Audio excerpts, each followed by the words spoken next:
akar dari gagasan-gagasan kontroversial beliau menurut saya di sini.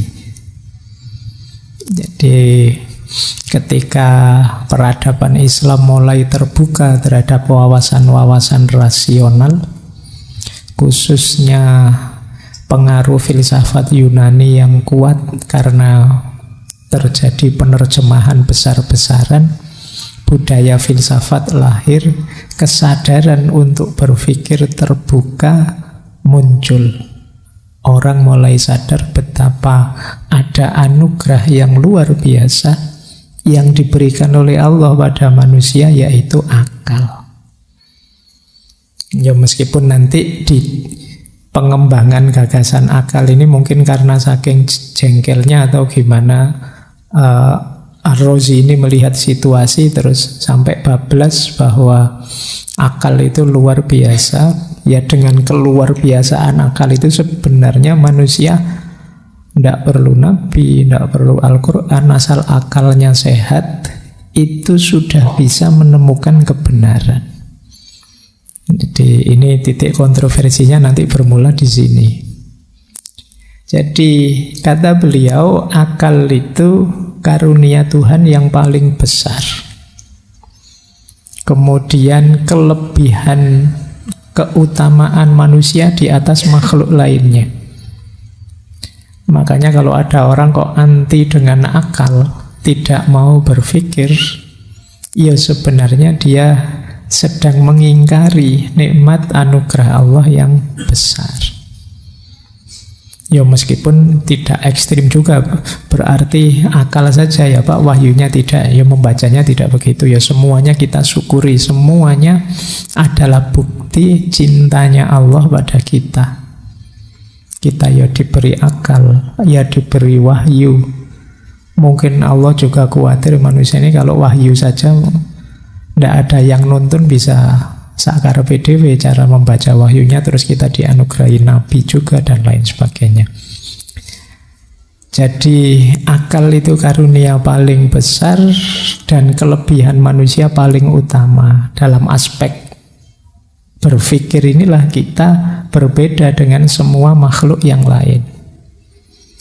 Kemudian akal juga anggota tubuh kita, organ manusia yang paling berguna dan paling baik.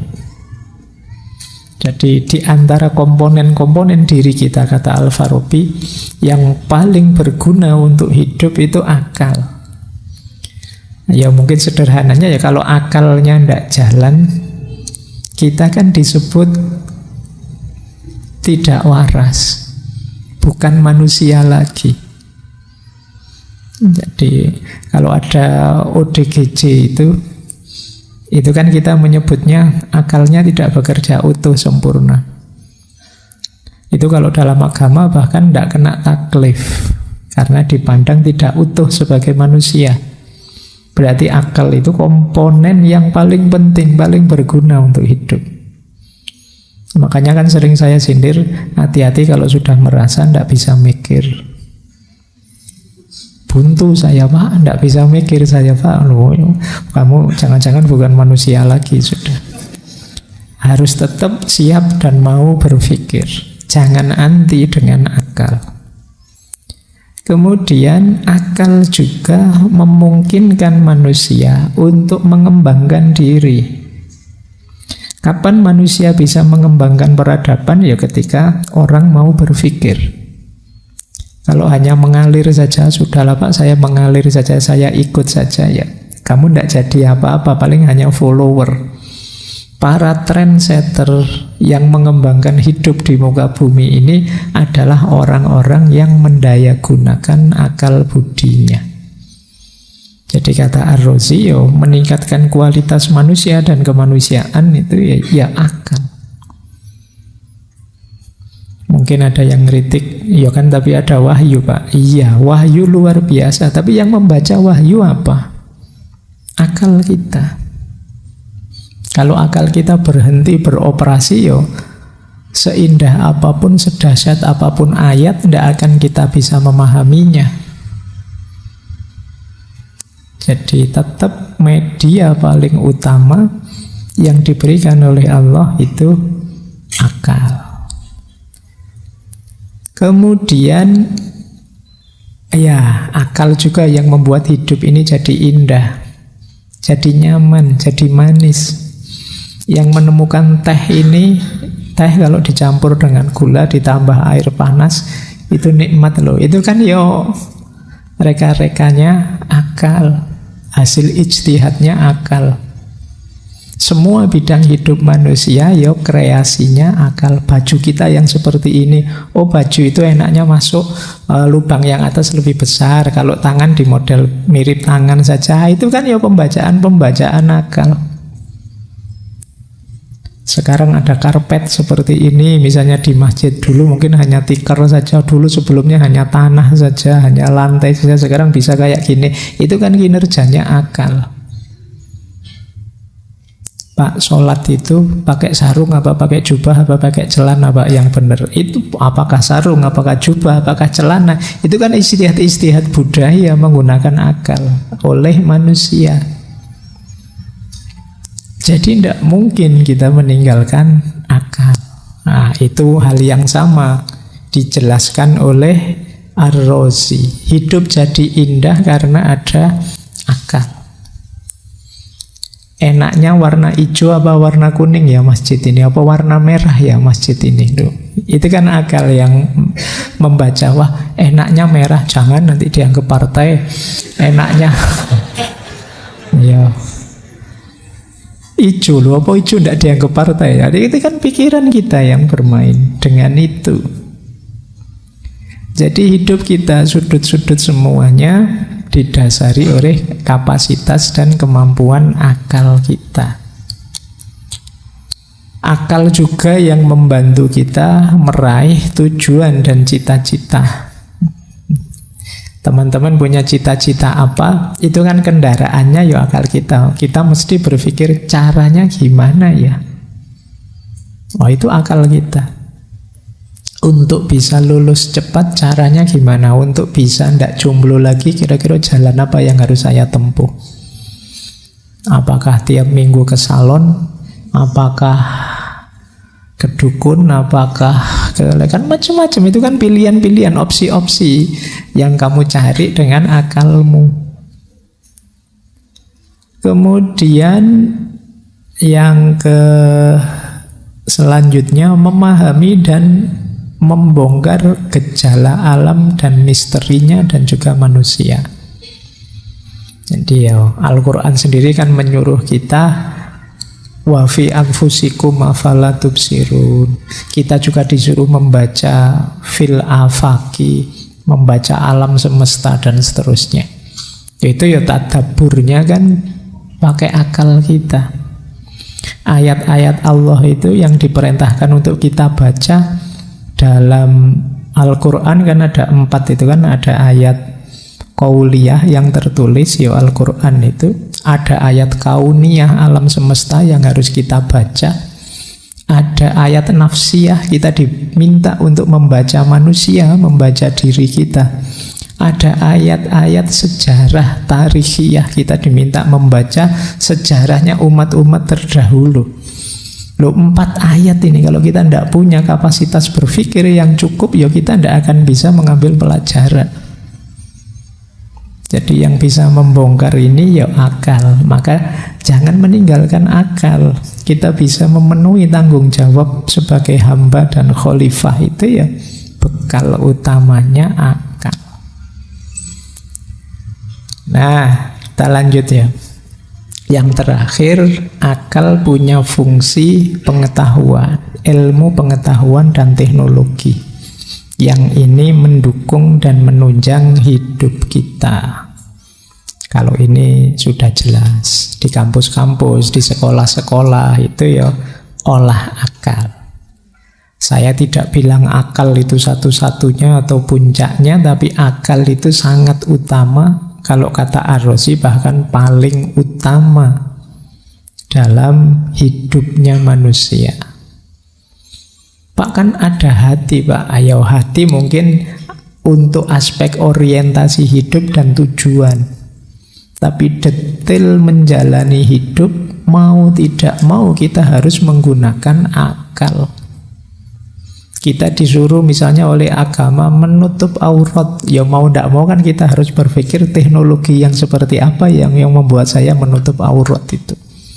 Kita diminta misalnya mencari air bersih untuk wudhu, itu kan kita tetap harus berpikir air bersih itu yang seperti apa, cirinya bagaimana, dan lain sebagainya. Sholat harus menghadap kiblat loh, itu kan terus, itu gunanya kompas itu antara lain itu loh, dan lain sebagainya. Oke, zakat itu 2,5%. Itu kan kalau kita tidak bisa matematika, mikir pakai akal, ya puyeng juga mikir 2,5%. Belum warisnya, belum apalagi zakat mal, belum, itu kan hampir di setiap aspek peribadatan kita perlu kemampuan berpikir yang cukup. Kalau tidak bisa ngitung nanti puyeng loh. Tawaf 7 kali, nanti misalnya habis 1, 2, 3, setelah 3 berapa ya boleh nggak nyampe 7 nanti, atau lebih dari 7. Itu kan hitung-hitungan juga. Oke, baik. Jadi ini nanti jadi basic filsafatnya Ar-Razi. Beliau seorang rasionalis sejati. Bahkan nanti kalau benar gagasan-gagasan beliau yang kontroversial itu sampai di titik bahwa akal bisa mewakili apa yang disampaikan Nabi, apa yang dalam Al-Quran. Asal akal kita sehat saja, kebenaran dan kebaikan pasti bisa kita temukan. Tidak harus dibantu Al-Quran, dibantu Nabi. Itu Ar-Razi. Belum, teman-teman boleh setuju, boleh tidak ya. Nanti ngajinya dipotong itu tok saja. Nah, terus di-share, viral mesti. Terus, maka kata Ar-Razi, penting kita menjaga akal. Jalannya seperti apa menjaga akal itu? Yang pertama, tidak boleh meremehkan atau merendahkannya. Jadi, kita hormati, kita muliakan. Wong itu anugerahnya Allah. Kemudian yang kedua, tidak boleh mengsubordinasinya. Akal yang paling sering dijelaskan oleh Ar-Razi, misalnya akal dikalahkan oleh nafsunya, akal dikalahkan oleh kepentingannya, atau urusan-urusan yang lain. Jadi akal itu harus yang mengendalikan, bukan yang dikendalikan. Kenapa? Karena akal ini dahsyat. Kalau dia yang dikendalikan, apalagi pengendalinya negatif, dia akan jadi kekuatan negatif yang dahsyat. Orang jahat itu kalau pinter kan lebih bahaya. Dengan kepinterannya, kejahatannya bisa sangat canggih berkali-kali lipat daripada orang jahat tapi tidak pinter. Mungkin ada orang jahat tapi tidak pinter, mau maling assalamualaikum dulu misalnya, ya kurang pinter, permisi dulu misalnya. Itu contoh sederhananya. Tapi kalau dia pinter, maling tidak ada yang tahu, korupsi bertahun-tahun se-Indonesia tidak ada yang tahu. Itu biasanya pinter orangnya. Jadi akal bisa jadi kekuatan sangat dahsyat. Maka dia jangan diperintah, jangan disubordinat, jangan ditaruh di bawah. Dia yang harus jernih menata dari atas. Itu pandangannya Ar-Razi. Kata beliau, manusia harus berkonsultasi dengan akal dalam segala hal, menghormatinya dan senantiasa bersandar kepadanya, mengelola urusan-urusan sebagaimana diperintahkannya, serta menghentikannya manakala akal memerintahkan demikian. Ya, ini mungkin belum sampai pada bab bahwa akal juga ada batasnya. Kemudian sejago apapun pemikiran seseorang ya tetap dia ada batas dan limitnya, bisa keliru, bisa meleset dan lain sebagainya. Jadi ini masih, kalau bahasa filsafat itu universalianya, secara umumnya begini. Ya untungnya kita sudah banyak ngaji termasuk tentang batas nalar seperti apa saja. Tapi ini kembali ke era awal ketika banyak orang yang masih tidak percaya dengan pendekatan-pendekatan rasional. Oke, kita lanjutkan. Yang ketiga ini tadi ya, hati-hati. Jangan sampai akal kita dikuasai oleh nafsu. Nafsu itu akan jadi cacatnya akal. Jadi nafsulah nanti yang akan menyelimuti dan menyimpangkan orang dari jalan lurus dan tujuan yang benar. Nafsu akan mencegah orang berakal menemukan petunjuk hakiki dan keselamatan yang sejati. Jadi kata Ar-Razi, lawan besarnya akal itu nafsu.